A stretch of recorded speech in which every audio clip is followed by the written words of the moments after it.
Brothers and sisters, we started off the month of Ramadan.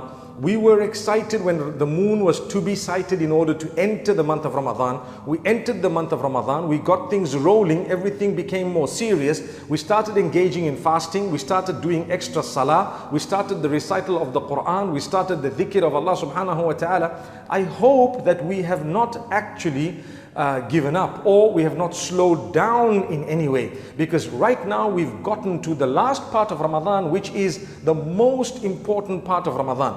Unfortunately, I like to give an example of a football match, very unfortunately, but the most interesting part of the match is right at the end, especially when you have not scored enough goals. What happens? Everyone comes alive because they know these dying moments could actually change the entire course of what's going to be happening. So I promise you, these dying moments are in fact not dying moments. For Ramadan, we don't call them dying moments because they are the moments of becoming alive. You have something known as Laylatul Qadr. The gift of Allah is that this night of decree and destiny is something massive. He hid exactly which night it was. He has told us various signs. He has informed us through Muhammad sallallahu alaihi wasallam that you need to look for it in the last 10 nights. Then he says one of the odd nights. It's possible it could be an even night as well, according to some narrations, but most likely one of the odd nights. Most likely one of the last few nights. And that is so that people don't give up on the ibadah of Allah subhanahu wa ta'ala, worshipping Allah. We make our promises. We want to achieve the forgiveness of Allah. Allah says, Laylatul Qadri khayrum min alfi shahr. The night of decree is more powerful, is better, khayrun, than 1,000 months. That's almost 84 odd years.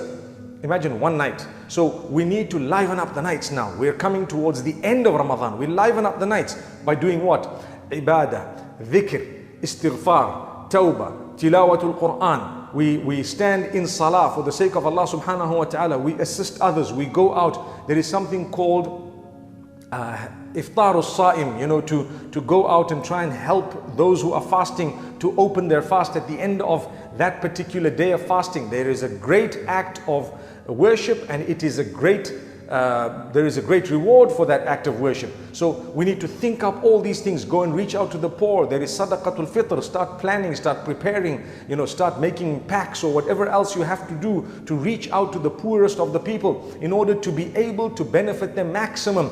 Your charities during this month, your goodness during this month, and your resolutions. People make resolutions at all odd times of the year. We make resolutions when we are closest to Allah, when He has bestowed upon us a beautiful season of forgiveness.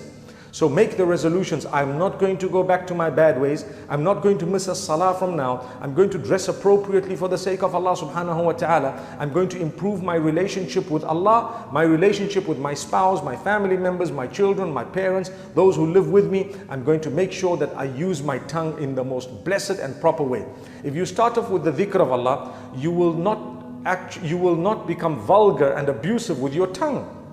So I call on you to end this beautiful month in such a way that you deserve the Eid that is about to come by the will of Allah subhanahu wa ta'ala. أقول قولي هذا والسلام عليكم ورحمة الله وبركاته.